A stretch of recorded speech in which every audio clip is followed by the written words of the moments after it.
Minister Modi's scathing attack rips apart Congress. Prime Minister Modi slams Hanuman Chalisa assault in Karnataka. Prime Minister alleges Congress attempting at Muslim reservations. In a series of fiery speeches delivered at public gatherings in Tong Savai Madhopur, Rajasthan, Prime Minister Narendra Modi launched scathing attacks on the Congress party, accusing it of various wrongdoings and political machinations. Covering a range of topics from religious intolerance to alleged constitutional violations, Modi's speeches sought to galvanize support while painting the Congress in a negative light. Speaking on the Hanuman Jayanti celebrations, Prime Minister Modi recalled an incident in Congress-ruled Karnataka, where a shopkeeper was reportedly assaulted for listening to the Hanuman Chalisa. This anecdote served as a platform for Modi to highlight what he perceives as religious intolerance under Congress governance. साथियों, आज हनुमान जयंती पर आपसे बात करते हुए मुझे कुछ दिन पहले की एक तस्वीर भी याद आ रही है। हो सकता है आप में से बहुतों तक ये खबर नहीं पहुंची होगी। मीडिया का काम था ये बात पहुंचाए, लेकिन नहीं पहुंचाई होगी। वो तस्वीर है कांग्रेस के शासन वाले कर्नाटका की।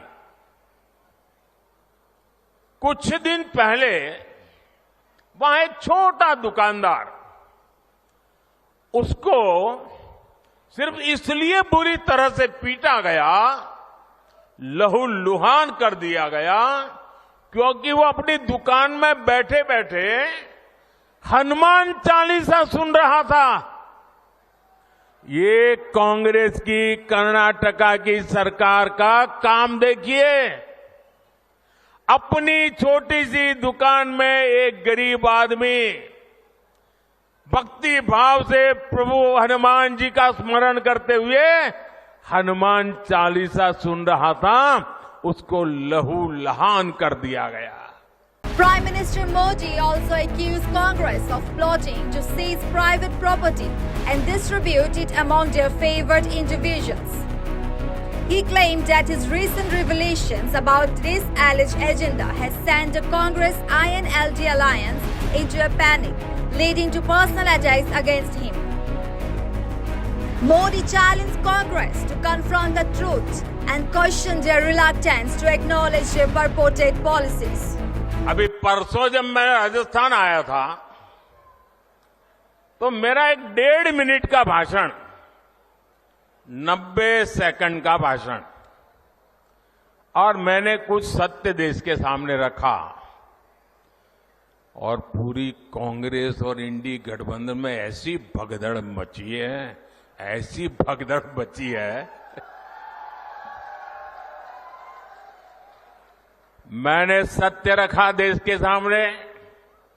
कांग्रेस आपकी संपत्ति छीनकर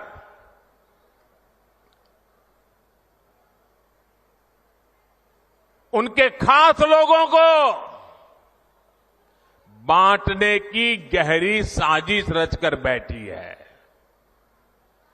2-3 दिन पहले मैंने कांग्रेस की इस वोट बैंक की राजनीति, तुष्टीकरण की राजनीति का पर्दाफाश किया था।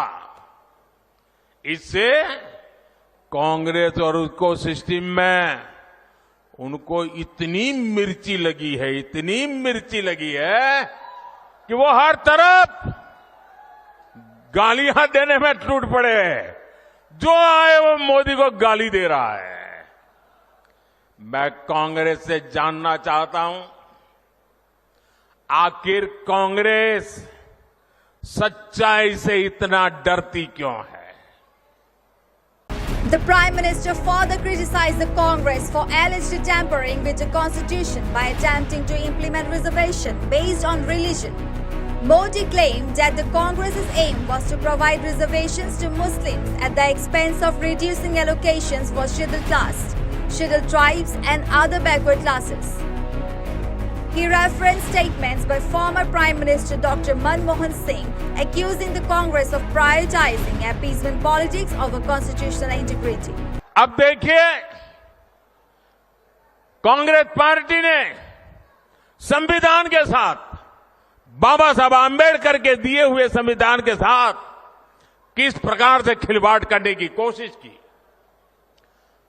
इस देश की में जब संविधान बना तब धर्म के आधार पर आरक्षण का घोर विरोध हुआ था, ताकि हमारे एससी, एसटी, ओबीसी समुदाय को सुरक्षा मिलती रहे।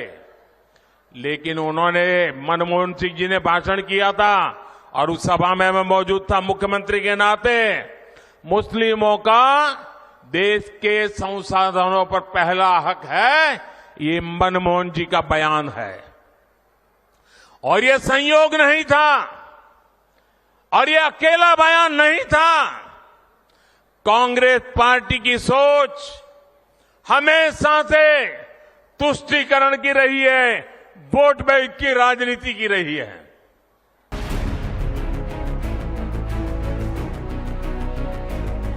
News Desk reports such the reality.